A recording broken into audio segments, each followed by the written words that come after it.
you've got to find that space of here's what I'm good at, here's what I enjoy doing, and where does that intersect? That's your zone of genius, and that's where you lean in and where you focus. And you have to figure out how to leverage or outsource the rest.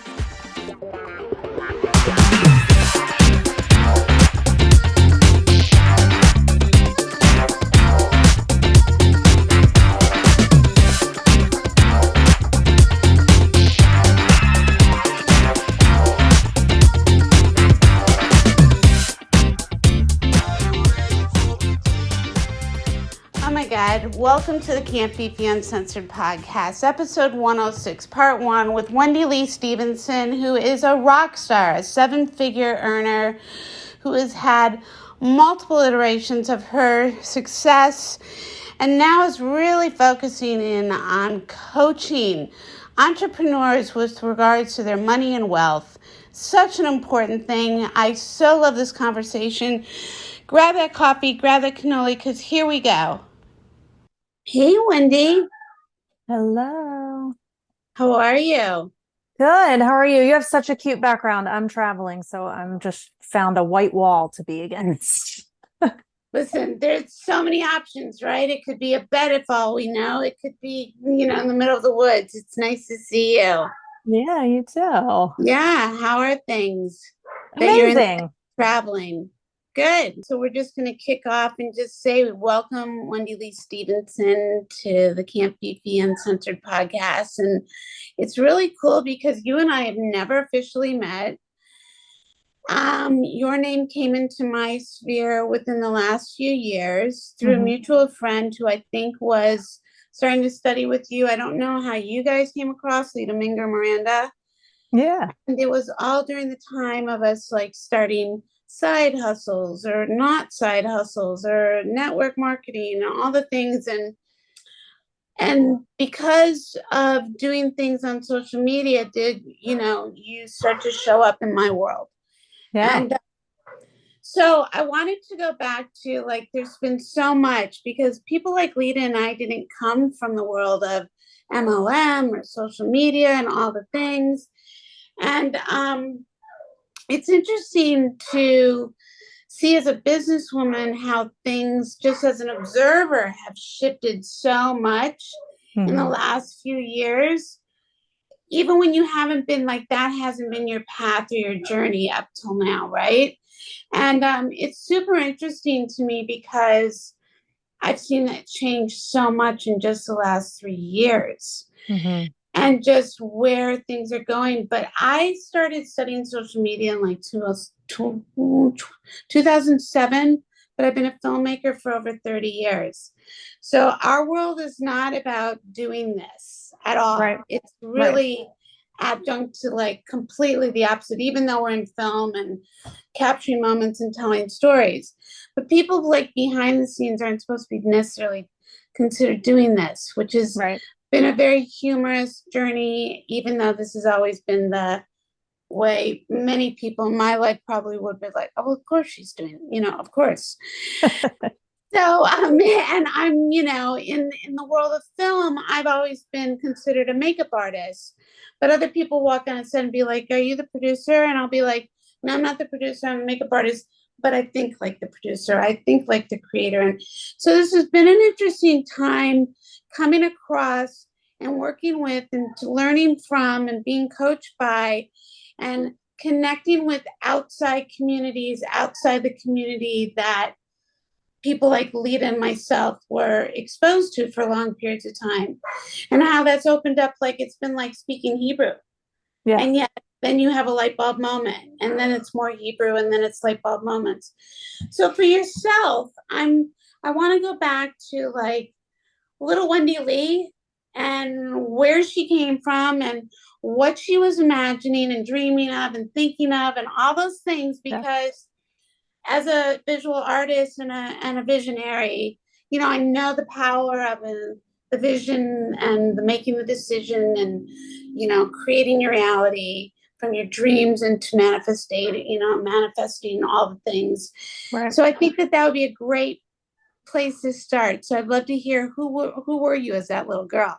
Yeah. Well, a funny thing is, as a little girl, I was very shy, very quiet, very well-mannered, very well-behaved. I had a very strict mother. I got out of line once as a very young girl, and I was literally everyone in my family will tell you I was a perfect child from that point forward because I was so afraid of getting in trouble. I just did nothing that could ever be conceived as something that could get me in trouble. So I Yeah. was very much, follow the rules growing up. And what brought me out of my shell a little bit was in eighth grade, which is so funny because the path I thought I would take in life is not at all what I've gone down. But at the young age of 12, I was 12 or 13, I guess. And I was in middle school. And I guess it was 13. It was eighth grade. I had always done choir and I lived in Delaware at the time. And the fine arts in the Northeast were, very, it was, a lot of people wanted to be involved in the fine arts. Yeah. So theater, music. And so I was in choir and my choir director said, I want you to try out for honor soloist. So in my school, honor soloist was like a big deal. You performed in front of our entire school for Christmas and sang Oh Holy Night. And then you do like 3 concerts for the parents. And we combined choir and our orchestra or band. And so anyway, it was a big deal. And I didn't even know I could sing. And my choir director was like, you need to try out. So I did. I was scared to death. It was the first time I'd ever like had eyes on me. And I did it. I sang, I auditioned, I wound up getting honor soloist.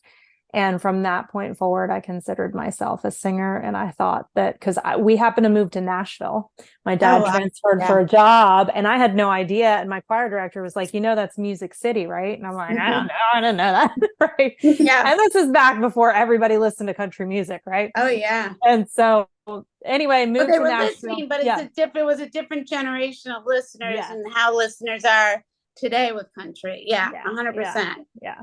And so I think when I lived in Delaware, the only country singer I'd ever heard of was Garth Brooks. Like that's the only one anybody in the Northeast knew. So anyway, moved to Nashville, started singing a lot, and did competitions and did demo work and, got paid to sing, did funerals, did weddings, did praise and worship. So that was my path. I wanted to be a singer. And so I had an agent when I was 18. I auditioned for a couple of like Christian music groups. And then it looked like I was going to come into a record deal. And then the company that I was working with actually wound up dissolving and going under. And so they went away. And so I was young and I was married. I got married at 18 and I had to find work. I had to work. I always worked from age 14 on. I always had a job. I never asked my parents for money. And got married at 18, went the corporate route. And so it's funny, very quickly gave up on the dream of singing, really, and fell in love with corporate. Like I worked for a startup company and I got to have my hands in a whole bunch of different things. And I think up until that point, everybody said I was smart, but they saw me as a singer. Mm-hmm. And then I started in the corporate world and all of a sudden people saw my smarts. Right. And I was really quick learner. I learned, I mean, I was 19 years old and I got to the point where I was able to take a formula created by our scientists, work with manufacturing and work with graphic design and work with packaging to be able to take this all the way through the manufacturing process to delivery to the customer and then talking to the customer for customer support. So it was wild. It was a startup, like I said, and I just had my hands in everything. And it was a huge learning experience. So I didn't go to college out of high school. And so then I decided to put myself through school. It took me like 3 times of trying that.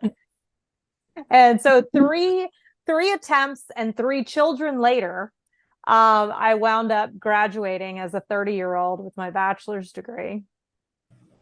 And in the corporate world, I felt like I found the place that I could like soar, like I was going to be here the next 20 years. I finally found this company that I thought I could grow with. And I'll never forget so this is me giving you the real rundown of how I got to where I am today. But Love it. Love I'll it. never forget this. The VP of sales, okay, high up in the company, my boss's boss's boss, right? Says, Wendy, we're so impressed with you. You've already had a promotion since you've been here. You know, I could see you being in this position next. Like, tell me what you see for yourself. And I said, well, I see myself as an area manager in this division, da, da, da, da. And then eventually I'd like to be here. And then I said, my end game, no matter where I work, is I've decided that I want to be a CEO. And this man, I don't think he meant to, but he let out a little chuckle and he looked at me and he says, but in our company, there'll never be a female CEO, is what he said to me. Because I worked in a very male dominated industry.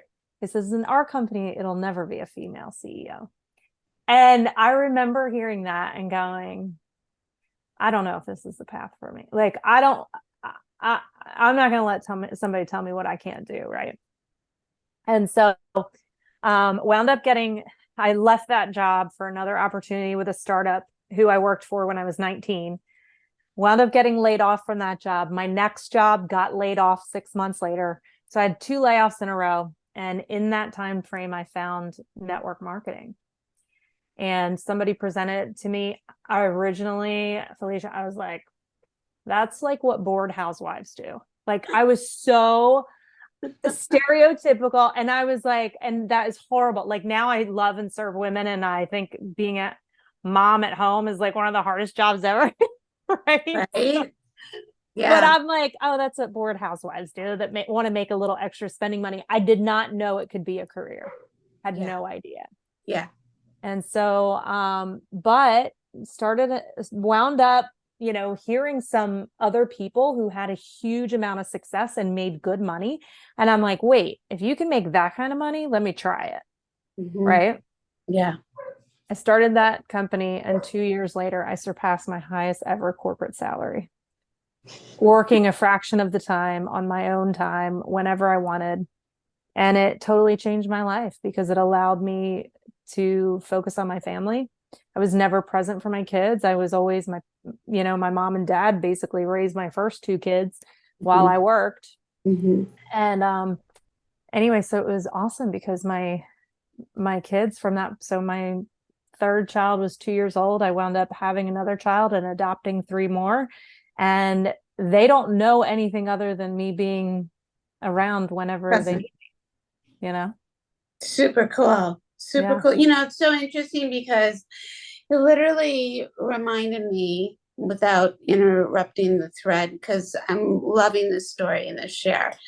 If you only knew how much I relate to so much of it, it's just mine is actually having children or adopting children, like wanting, and unfortunately 5 pregnancies and not going, but feeling like a bigger cause, a bigger like mother to the world mentality, but a lot of parallels with being the good girl, a lot of parallels to like been working since I was 14, starting with my own family business, my family's business. And then moving on from there, and always like, dotting the I's, crossing the T's, also being in the performing arts, but not a kid raised to be a performer, though everything I went out for, I got the lead, was always super, super scared, didn't want to do the audition, finally would do the audition, get the lead. Oh my God, now here we go. And knowing internally, knowing the little girl inside, knowing I am smart, I am talented, but not driven by ego, driven by humility, and just always wanting to show up and do the best and be the best and be the best I can be. And, all the collective, which sounds very similar. I did not get married at 18. I got first married at 29. And I share this stuff with you because this is the platform of how we interact, our guest stories with my stories, that and how we talk about the things that we go through in life, how we make decisions, how we get faced with things, how do we work through it, how do we overcome it, how do we build from it, what enlightenment comes from it, whether it's driven by a belief of yourself or a higher power or a series of experiences, and how you keep getting up Yeah. and how you keep going forward and how you keep building. Because, you know, it's not a twinkle of the nose. It's not always a simple road. It's a lot of lessons learned. It's not an overnight success thing, though some things may click faster than others, but it's a collective, right? Don't you think? And I think that we grew up in a time where people expect so much so quickly. And when they see successes, they don't know all the things The that came backstory. before it. Right, exactly. Yeah. And so I love hearing that what you shared and the difference between like being present versus not. And I hear this a lot from moms, and I think it's just amazing. I know, being a person in the film industry, when you've been either on location or away 80 hours a week. The first time my husband and I sat down for dinner together was during the pandemic. Wow. And we've been together over 23 years. Like, we've known each other 25 years. So this was only a few years ago. That's crazy talk. Yeah. You know, and that's not just, I mean, that was just due to like the world shut down. Yeah. Otherwise it would have been like, yeah, no. So out of all of this success and this journey, and I love that, you know, you've been able to do that. What do you say to a mother, no matter where their journey is at? Maybe they've been the breadwinner and now they have child and now they can't work as much because childcare is way more expensive. And yet they can't imagine doing something other than what they've identified with, whether it's being a manicurist or a corporate, you know, administrator. But now they've created this gift that they wanted, but now they don't have the support system. And why do you recommend an MLM to them in that situation, or doing something of, you know, when they're used to like getting quick exchange? Like a manicurist is going to be used to getting a couple $100 or more in their pocket. By the end of the day, they could have thousands of dollars in cash. Yep. You're not necessarily going to turn that around in many other spaces, right? But quickly, at least overnight. Yeah. So it's important to understand the different types of ways we earn money. First and foremost, we have active income, is what most people are used to, right? I trade my time for money. So I'm a manicurist. I'm sitting down, taking the time to do your nails, and then you give me money in exchange, right? That's active income. And we do that all day long. That's your 9-to-5 job. That's being self-employed, where, you know, you're trading time for money. And so even coaches, right? If you're sitting down and coaching, you can only charge so much per hour, right? I don't care if you charge $1,000 per hour. There's only so many hours in a day. So the next level of income is what I call leveraged income. Now, this leveraged income can come, that is your passive income, meaning I have an asset, which could be a piece of real estate, or that could be another human being, right? That's on my network marketing team. Or that could be, if I'm a brick and mortar store or massage, you know, take the nail tech, for instance. How a nail tech moves from active income to passive is no longer am I the one doing the nails, but now I have employees that come in and do the nails, and I take a cut of the money they're making, right? So now you've created a leveraged income. And so that's what we do in network marketing, MLM, all the time is, hey, I'm going to build a team, help you learn how to make money online. And now I'm getting a percentage of what you make. So if I have 100 people on my team and I'm making $100 off each of them, right? Then that's money. Like that's not time for money. So leveraged income, right? And then you have your residual income. So leveraged income is getting paid for work I'm not doing, right? And then residual income is getting paid over and over for work that I did once. So residual income could be somebody signs up for a membership. Like I have a certain part of my business, people pay a monthly membership, right? And so as long as they are a member, I'm getting paid on work that's already done. So, Yeah. or if you have, we see this a little bit with consumable products, right? I sell collagen, and I have people that have been on, buying collagen from me for 3 years. They buy it every single month. They say they'll use it till the day they die, right? So Yeah. that creates a residual income. So, to that, person at home, I would say, try and train your brain to say, okay, here's my active income. How do I move into the leveraged and the residual income? What are the different ways to do that? Knowing, using the skills I'm good at. Yeah. So there's an awesome book by Robert Kiyosaki. And oh man, now I'm going blank. It's not Rich Dad You're Poor not Dad, but talking it's about Rich Dad, cash Poor Dad. flow, Oh, cash flow catch. quadrant. Yeah. So you want to move from, that self-employed mindset to a business owner mindset. But yeah, people in real estate, people that, anyone in today's day and age can do what I call monetizing your genius online. So you can take something that you're good at, that you love doing, that's so easy for you, and it's not going to be easy for other people, right? Like, I'm somebody that I actually really love Excel. I can use Excel. I can create pivot tables. Right? And at one point in time, I sold Excel templates online, and I made decent money doing it because other people, it's something that was easy for me, right? That I could create once and put online and market it, and people buy it over and over and over. Yeah. Right. And then I actually had somebody that does a course every year, like a year-long boot camp or a year-long course. And she has part of my training in it. So when they sign up for her training, they get mine as a module add-on.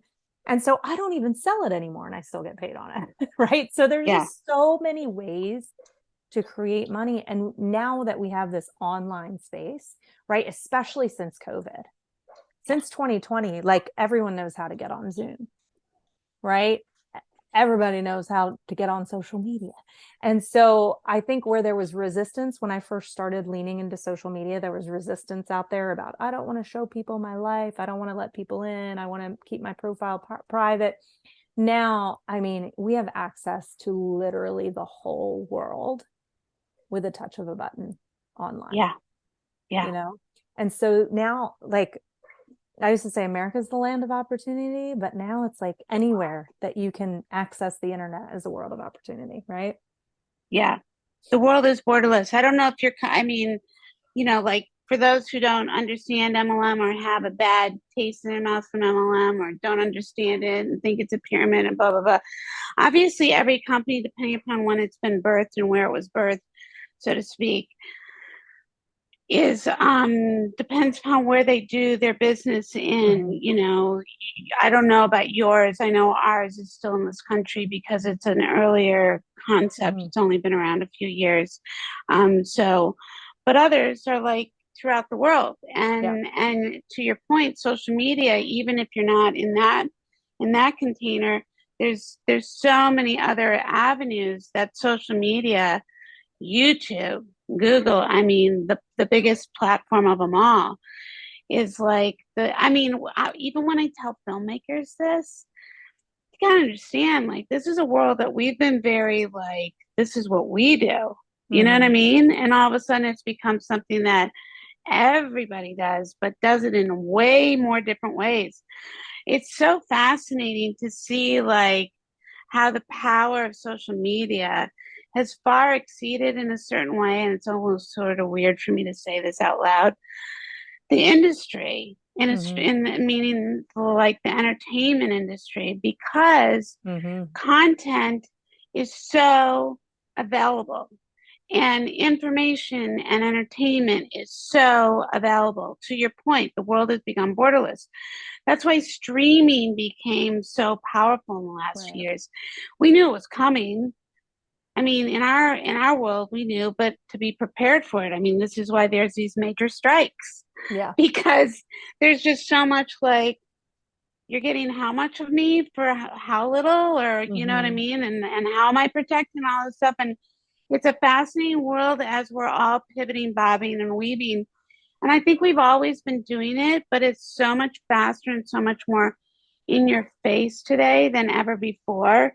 Yeah, you can shut yourself out in the middle of the woods somewhere, but eventually it's like a train is gonna like blow you Yeah. right over because the information's coming so quickly. Hmm. So you can be removed and then you walk back into civilization, be like, what just happened? Right. Whoa, right? Hmm. You know what I mean, Wendy? Yeah. Like, Yeah. Yeah. Absolutely. Yeah. Well, and it's like, yeah, you can't put your head in the sand. Same thing right now. It's not just social media, but it's AI, right? I even have people yeah, that love social media and they're like bucking at AI. And I'm like, listen, yeah, okay, there's a downside to AI. We all see it. I mean, Elon Musk is out there preaching how AI can be dangerous. However, it's the way of business is going. And just like everyone tried to buck social media and putting stuff on social media, I remember I actually worked for a company that we did Google ads and AdWords, and the way the advertise was Google. Well, then social media was Facebook was starting to do ads. And so I remember hmm in our company, we're like, we have to shift and start hmm advertising on social media and get a hmm social media team up and running because that's where hmm people are getting their information. And I remember hmm how like awkward that shift was for hmm businesses. And hmm it's the same thing now, right? But if you hmm put your head in the sand and you're not keeping up with things, then yeah, you're going to get left in the dust. And so now it's AI, right? How can you leverage AI to grow your business, to grow your brand, to improve your life? I mean, there's moms using AI just to like make their meal planning lists and add their stuff to Instacart, right? Like there's so many fancy things it can do. And if we don't keep up with it and know what's going on and know how to leverage these tools, then we're going to be behind the eight ball.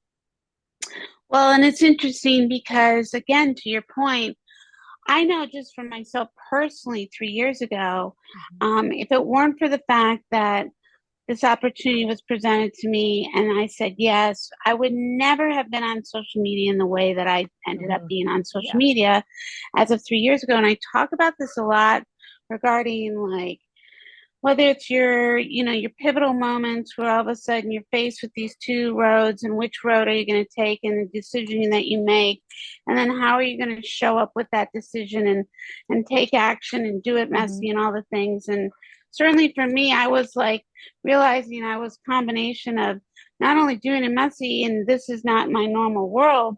I never even taken a selfie. I mean, to me, I Yeah. looked at social media as like an influencer, but I ran my own photo studio. I was a trained photographer, Mm-hmm. filmmaker, but I wasn't turning the camera on me, Right. So that felt very awkward because I was behind the scenes. I make the stars. I don't, or I contribute to making the stars. I don't, I'm not the star. Right. Even though people have put those like lights on me, or even myself, I have. But the point is that it was all having to make a choice to do things messy. And a lot of people I saw Mm-hmm. didn't take that action because Mm-hmm. they were like, no, this is what I do versus this is how I'm going to grow. Mm-hmm. You could still be this person, but maybe a little growing would be good for you. Yeah. I mean, because 3 years later, I found that, yeah, a lot of people did know how to do Zoom and a lot of people don't Mm-hmm. because they didn't want to learn, because they didn't see that as a tool that they needed to do, because Mm-hmm. they were comfortable over here. I am so grateful for, if anything, the reason why I said yes to my business was because of all the other messy doors it opened up Mm-hmm. and all the other beautiful opportunities. I would not be sitting here with you. I would not have dropped already 105 episodes of a podcast, built over less than 2 years. I would never have gone through ovarian Mm-hmm. cancer in the last 10 months and Mm-hmm. gone public and helped other people publicly because I would Mm-hmm. never have done that. There's just the manifestation, the money is a whole separate thing. It's all the other things that like really are full of wealth Mm-hmm. that people that's what I really want people to realize because it adds to your happiness. It adds to the balance of your life. It adds to the connections, the conversations, the reaching out to a bigger world than what you might already know. That can be very positive if you do it in a positive format, Mm-hmm. right? Yeah. Yeah. Absolutely. So Yeah. in regards to how you then monetize with your business, how did your coaching business come to be? Yeah. So when I got into the network marketing space, one of the first things I did was find the most successful person in my area and latch on and learn everything I could. Because here's one thing I know: the shortcut to success is learning from someone who's already done it. You know, Yeah. and so immediately I started showing up to events that were local in my area. So at that time, not as much was online. This is back in 2013. We didn't have as much online, and it was more in-person events, but I went to every in-person event I could find. I latched onto this leader. I said, she was making 6 figures a month. And I'm like, okay, what are you doing? And she told Mhm. me her focus is recruiting. She's like, I bring people in, I share them the business opportunity. I don't care how much product I sell, and everybody has their different things. Some people love to focus on products. Some people love to focus on the business. For me, I have a business mindset. And so for me, it was, I want to give this opportunity of a business to other people. And so that's what I Mhm. focused on. And then fall back on the product. If the business isn't for them, well, you at least need great skincare, right? So, Yeah. and that's what I focused on. And she taught me the power to growing is invite. You need to learn how to invite. And I will tell you that to this day, 10 years, I'm about to celebrate my 10, I'm 10 days away from my 10-year anniversary as an entrepreneur in the network marketing space. And today, I will tell you the number one thing you can do is learn how to invite people to take a look at a presentation, invite people to get on a call, invite people to meet with Yeah. a mentor of yours, inviting people, building the relationship enough that when you invite someone, they want to say yes, is the power of building a business. And so anyway, all that being said, I was starting to have a lot of success in my company. I ranked up really quick. I was recruiting like crazy. I hit one of the top leadership levels of the comp plan my first 6 months in business. And a year and a half in, I achieved the car through the car program, which was a big thing. And so people started asking me, what are you doing? Right. And so constantly people asking me for help that were not on my team. And so my team, I'm happy to help. I make money off them. But I started to see that a lot of my time was being taken by people that it's not benefiting my pocketbook. And I want to say this, it's not all about the money you make. Okay. I'm all about mentoring and helping. However, my first responsibility is to my family. And I got to the point where I was doing so much to help other people, it was taking away from my time towards my own business to support my family. And so that's when I was like, I'm going to have to start charging for my time. And so I was so scared to do it, so scared to do it. I went live in my Facebook group and gave free content for 30 days. And then after 30 days, I said, hey, I'm launching a coaching program. If you want to apply, here's a form to fill out. I had 15 people apply. I couldn't believe it. First person I got on the phone, I had a mentor and she told me to charge $3,800 for 3 months. And I was like, I'm going to charge 25. Like, I can't even imagine asking somebody for $3,800. And so I was like, I'm going to charge 25. And the first person I got on a call with signed up, gave me their credit card in that moment. Second person I met with signed up, gave me their credit card in that moment. And I was like, people want help. And my Yeah. mentor was like, come on, Wendy, up it to 35. So guess what? The third person that got on the phone, $3,500. They said yes. And that's when I started building my coaching business. And the satisfaction for myself, like, it's so fun for me and so satisfying to see. Like, I have a former coaching client of mine that she was a one-on-one client, then she did my mastermind. I helped her lay the foundation for her brand and for her voice and helped her get comfortable on video. And after she left my coaching program, she finally took my advice and got into the beauty industry because she was in health and wellness. And I'm like, people, pay attention to what people respond to. And on her social media, it was the beauty stuff they responded to. I'm like, that's what you need more of. And so she joined a business and started doing beauty. And now she's got like over 150,000 followers on Instagram. Her business is, I mean, multiple 5 figures a month. And it's so cool to see that. And so anyway, got into coaching, stuck with it for several years. And then 2 years ago, I felt like there was something missing in my own life that I was not receiving enough mentorship and guidance on. That I happened to run into somebody at a networking event that hired me as their social media coach. And this person taught people how money works, all about money. And I went, as I started learning from him, I actually went back through a few things and went back to my mastermind, my group, my coaching group. And I said, guys, how do you feel about when you make money, do you know what to do with the money you make? And literally not one person felt confident knowing what to do with money. And so 2 years ago, I launched not even 2 years ago, it was January of 2021. I started an agency with a financial group and started teaching people how money works. And my specific niche is working with network marketers and those in the MLM industry to teach you how to treat your network marketing paycheck like revenue instead of personal income, and build it like a business and understand how to take those dollars and create more dollars. So get your money making money. And so that's my passion. That's what led me there. And that's my focus now these days.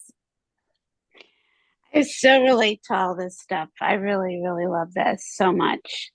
It's interesting because, obviously we all go through our life and have our different successes and associations and so forth. So like in the world that I've been in, award winning, over 6 figures, all the years, this, that, and the other, in MLM, that's actually not been the case as of yet, but I love my company and I love what it stands for and I love the mission and all the things, and all the other successes have come with it, right? Your path has been your path.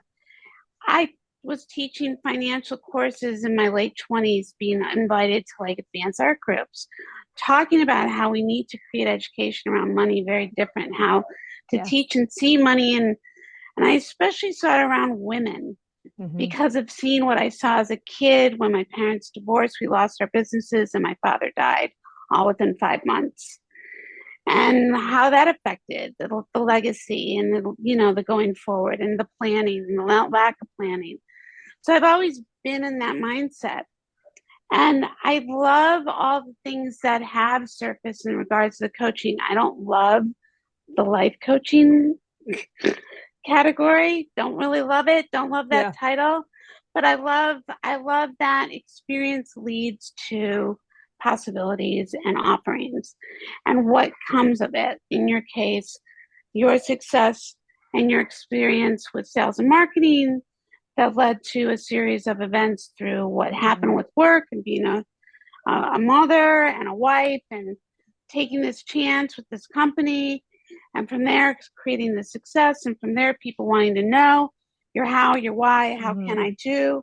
And how that led to you gaining the confidence and the courage to start monetizing. And it's really interesting also what you said. It is a very interesting position with MLMs, as a for instance, when people don't come in with a business mindset, but they do want to make the extra 500, 1,000, or how are you doing, all the things that would make a difference in their life, right? They may not be there to build, but they're there to get some ease or leverage. And it is interesting how easy for leaders to get into management mode in that realm. And I can say for myself, I think that was one of the biggest mistakes or one of the greatest gifts I learned was that being a manager does not serve you or others. And if anything, it serves you least in the immediate, which sounds selfish, but it's not selfish. It's actually not inherent to being inspirational. Like you said, serving your family and then in turn being able to serve others. So I love that you had those moments that were very like whether you call it light bulb moments or, Yeah. gifts or what have you, that presented itself and that you Mhm. could lean in and step Yeah. into it. Unlike yourself, when I got started, because it was a pandemic, and unlike the rest of the country or all the world, I was in an area where we were very, very much being told what we could and couldn't do. Mhm. And I get that politically or emotionally or whatever, that didn't serve everybody. But in my industry, even though we weren't always working, we were being mandated. Like we Mhm. couldn't work unless we passed tests and we did all these Right. things. So I wasn't going to the things that could and would have wanted to have been right from the get go. And I remember thinking, is this holding me back or am I just, And I think that nothing or no one or anything, one thing, can ever hold people back. It may take them longer. It Mhm. may turn out looking or smelling a different way. But I think what people need to know is what Wendy Lee Stephenson is experiencing is not necessarily what Felicia Linsky, but Felicia Linsky might be creating all this success over here. And how does that complement one another? And then how can we support and tell stories in different ways? Does that make sense? Mhm. Yeah. Yeah, absolutely. I didn't know if I was on mute. Yeah, no, you're good. Yeah, I think that too, like I had to learn one, it's easy to look at other people where they are and go, oh, how'd they do that? Right. Like, Hmm. oh, or Hmm. they're so lucky. Look at how easy that is for them or whatever. Right. Hmm. And, but you kind of alluded to this earlier, but like, you don't know what that story was leading up to that point. Right. Hmm. There's been so many bends in the roads and there's been so many doors open and doors closed. And that's one thing I'm so passionate about talking to entrepreneurs about too, or just people in general, right? Is that you've got to enjoy the journey because there is no destination, right? Yeah, Like the destination is the end of your life, right? It's, yeah, what legacy do you want to leave? But there is no end point. We are constantly growing and evolving. And we've got to be able to take those bends in the road and those things and those experiences and understand, I was a contributing author on a book called Be a Glow Stick Girl, but it's a compilation of stories from women saying like you have to be broken to shine, basically, right? The good stuff that we have in life doesn't come from easy times. The mm-mm, refinement comes in the fire, right? The mm-hmm, developing of your leadership, right? You're talking about manager versus leader, right? To mm-hmm, be able to create a movement and make an impact in people's lives, you've got to be a leader. And you cannot be a great leader. You can be born with leadership qualities, but you cannot just become a great leader without adversity. mm-hmm. You've got to learn how to deal with people. And one of the most important things in business is emotional intelligence. I'm actually doing a presentation tomorrow night on your emotional your EQ, which is like your emotional quotient, your emotional intelligence. And that's something that is taught, right? It's something that you learn through time, because we Yeah, are all born selfish, right? Think about your yeah, little kids, right? Mine, right? We're born selfish. We're born to take care of our own needs first. And mm-hmm, so over time, like we have to learn how to build that emotional intelligence, how to create a healthy empathy for people, how to mm-hmm. evaluate our emotions and regulate ourselves and say, what is this emotion telling me, and is that thing that I feel it's telling me even true? Right. Yeah, And right. if it's not, what is true? And then how do I move forward and how do I respond and what are my Mm-hmm, boundaries, right? So mm-hmm. um, but all of that stuff is learned through time. And you have to go, point being, you have to go through the hard stuff to become the person that is resilient, to become the person, that bounces back. And the people that you see with a ton of success, that you want that life, are you willing to go through the trials they went through to get there? Right, You right, know, because it right. doesn't just happen.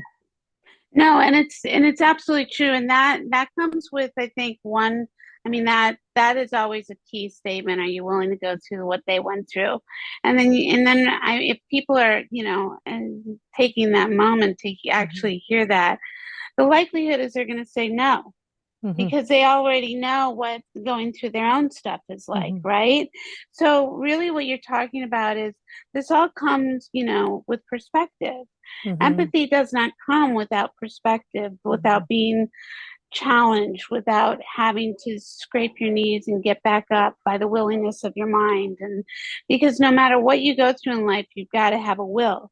You've got to Mm-hmm. have a mindset, conscious or not, to want to get back up, to want to get and lean back in the game, whether it's to open your heart or to do better or to solve that problem or to have a breakthrough or to survive a life-threatening disease.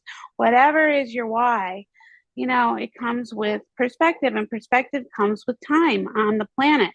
Mm-hmm. We as children or newborns can come in with our souls from other lives or whatever people want to think, but we're still like this being molded in the environment that we are now put into, right? And so Mm-hmm. depending upon that environment will depend upon your emotional intelligence, will depend upon your wherewithal, will depend upon how you see the world and have a response to the world and grow from there. And hopefully you're, which we both know, not everybody is so fortunate to have like all Mm-hmm. the things that it takes to like kind of safely go out and become Wendy Lee or Felicia Linsky or Mm-hmm. whomever you think is like all that in a slice of bread. Right. And I think what we really need to do and realize is that, listen, this is all one big like, I mean, when you speak on truth, it's like, is this truth or is this a big illusion that we're living? I mean, we're all just trying to figure it out. And, sadly, and with that, I know a lot of people like to do this, especially, and Mm-hmm. I don't know if this is true in your world, and I don't mean this in a negative way, but I know when we're building businesses and we're, leaning into people and being coached or being mentored, or you're sitting in your hairdresser's chair or whatever the case may be, people need somewhere in their day or their space to have really open, honest, authentic conversations Mm-hmm. to grow and build from and so forth. Or else their emotional intelligence is going to explode somewhere else. That's Yeah. not going to be the healthiest of sorts, potentially. So, to that point, I find that, and it's curious how you feel. So now you're building a business and you're building a business within, let's say, a network marketing business, and people aren't all having the same successes, or they're having life happens, and yet they're doing all the things that Wendy Lee tells them to do, but they're not getting the same results. Mm-hmm. And maybe they're faced with some big things or small things or whatever. How do you what's the difference in your coaching or your leading or Mm-hmm. even your signature programs for entrepreneurs Mm-hmm. that you think isn't formulaic, has its own design, has its own like, care care bear. I don't even know why I'm saying that. But like I just don't ask me.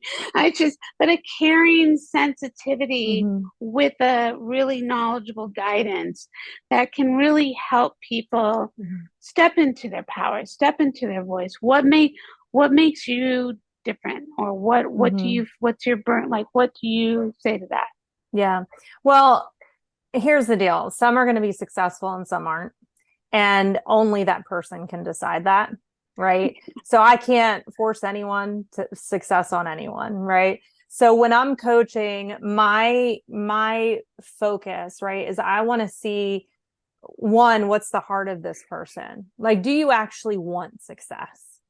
And when I say, do Mm-hmm. you want it, I mean, like, why? And are you willing to do what it takes to get there? Mm-hmm. Right. Like you have to be coachable, and then also understand that be dedicated to the process. I guess I would say be dedicated to the Mm-hmm. process, because for someone like me, like I started out in one company, I wound up leaving and starting another business, and then I wound up coaching, and then I wound up doing financial coaching. So there were different steps, but had you told me 10 years ago, hey, you're going to be a financial coach, I would have been like, huh? Like, what, that Yeah. makes no sense, Yeah. right? Yeah. And so we've got to, I think the big thing people miss is they start something, they don't see success, and they just say, I failed and I quit. Instead of seeing every opportunity as doors opening to more opportunity, right? So I think what I really coach to, and where I think that I am able to help people become successful, is I believe there is no one size fits all for somebody's success, and that you have to lean in. You're not, especially as an entrepreneur, right? When you're not paid by the hour, I find that people are much more likely to do things they don't like to do when they have a boss telling them they have to, or they lose their hourly pay, right? But yet we are not likely to do that for ourselves, to go, here's the stuff I Mhm. don't want to do that I have to do that's going to give me the paycheck, because we don't trust ourselves to give us the paycheck, right? Mhm. So it's this whole psychology that's different. So I love to help people lean into what they're good at and operate in their zone of genius. I had one of my coaching clients, she goes, I hate messaging people with this. And I'm like, then don't do it. She's Mhm. like, well, what do you mean don't do it? Don't don't message that to people. But isn't that how you have to build a business? Nope, because if you hate it, the person on the other end is going to realize you hate it with your tone and with your energy, right? So it's not going to be successful anyway. So you've got to find that space of, here's what I'm good at, here's what I enjoy doing, and where does that intersect? That's your zone of genius, and that's where you lean in and where you focus. And you have to figure out how to leverage or outsource the rest, right? And with AI and with technology, there's so much you can do these days, right? However, if you're not willing to get a little dirty, you're not going to, like, you again, it's creating that why. We always talk about in network marketing and MLM, we talk Mhm. about your why, right? There's a reason, Mhm. Yeah. because if you don't have something driving you, you're going to quit. And so I believe that there is pain and pleasure are two drivers to success, but we are more motivated by pain than we are pleasure. So, Mhm. oh, it's great, the idea of, oh, I can have debt freedom. Oh, I can, travel the world. Oh, I can achieve this or that. But until you tie a pain, when do you see people really turn their lives around? After they hit what? Rock bottom, Bottom. Yeah. right? Why are there such comeback stories after people hit rock bottom? Because Mhm. they have experienced a pain that they never want to feel again. Mhm. And so they then determine, I will never be in this place again. And I always say life change starts with a made up mind. It's when you hit that place that you go, never again will I be here, and I will do whatever it takes. And Mhm. unfortunately, we we have so many ways that this world has coddled us to the point that we don't feel the pain, or we shield ourselves from the pain, or we shield our kids from the pain, right? Mhm. Like, we've created a soft generation, Mhm. shielding from pain. It's the worst Mhm. thing we can do. And so it's also the worst thing we can do for our team and people we're leading, is help them avoid all the pain. Instead, I say, take that thing you say you want, right? Like for me, I'm going to give you an example. When I was in the process of adopting my kids, I was like, I want freedom to be with my kids anytime. I want to adopt these kids, and give them a home. And I want to not be tied down to a 9 to 5 job. Well, that was motivating, sure. But I would sit down to do my power hour and be like, I don't feel like messaging so and so. Oh, what if this person thinks I'm stupid? Or, oh, what if they tell me no? Or da da da da, right? But if I then took that picture of my kids and the kids that I was adopting that weren't home with me yet, and I put that by my desk, and when I sit down to my power hour, if I start to make excuses, I instead look at that picture and have to tell my kids they aren't worth it for me to get uncomfortable. Ouch.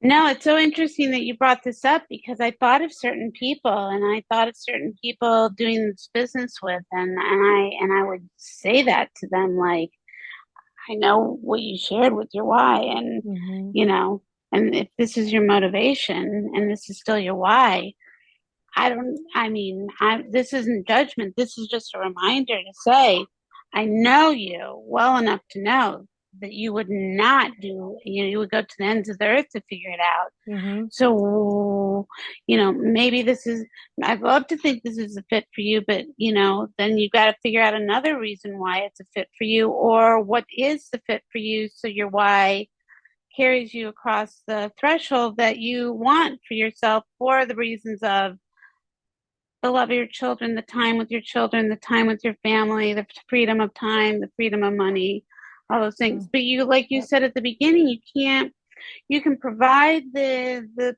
program, the education, the guidance, but it's going to be always the human being that's going to cross the threshold. Now, I'm not going to lie, there's some cases like, you know, let's say, for instance, I get contacted all the time from people like, my child wants to be a professional makeup artist in Hollywood. Can you consult them? Of course, I can consult them. Happily, I'll consult them. I do this all the time. But I can't guarantee them Right. an award-winning successful career, because are they willing to put in X amount of Right. years and hours and all the things? Now, if I knew that this kind of stuff that we're experiencing today existed back then, it's very possible I would have made different decisions. Mm-hmm. First off, I always wanted to be the head of the studio or in an agency world, Yeah. but I didn't have a law degree, or I didn't have so I had to do what I had to do to get to the next step, which Mm-hmm. was I had to pay off the school loans. Mm-hmm. So after pre-med and fine arts and photography and being asked if I could cut somebody's hair, and that led to hundreds of people. You don't think I'm going to do the most logical thing and get that Right. license so I can go out there and start creating the money, so then I can leverage myself around the like-minded energies that I want to be Mm-hmm. around, storytellers, and rise up? Yeah, well, that was my plan of action. Not because I Mm-hmm. didn't want to be on Wall Street, not because I didn't want to be at the top agency in Beverly Hills with but I had to figure out how to get there. And it wasn't going to be like you go from zero to here, even though, God, wouldn't that be nice? Maybe some Yeah. people do, but how do you support that?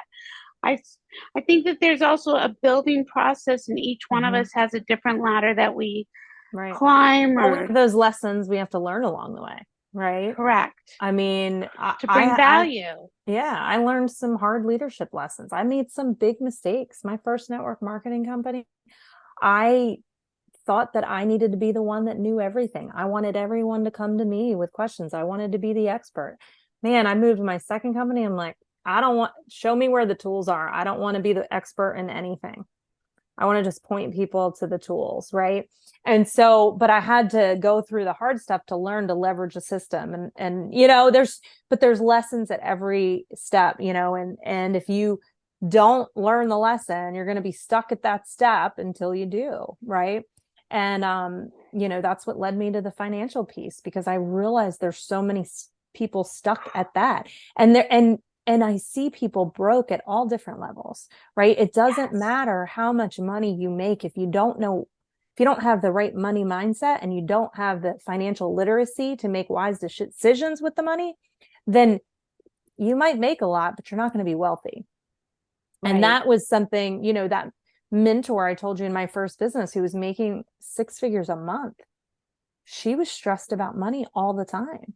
And I couldn't understand it. I'm like, how are you stressed about money? You make more money in a month than most people make in a year, right? Right. How are you stressed about money? But there were lessons that she hadn't learned, right? And she wasn't, and the more money you make, the bigger the problems, right? So right.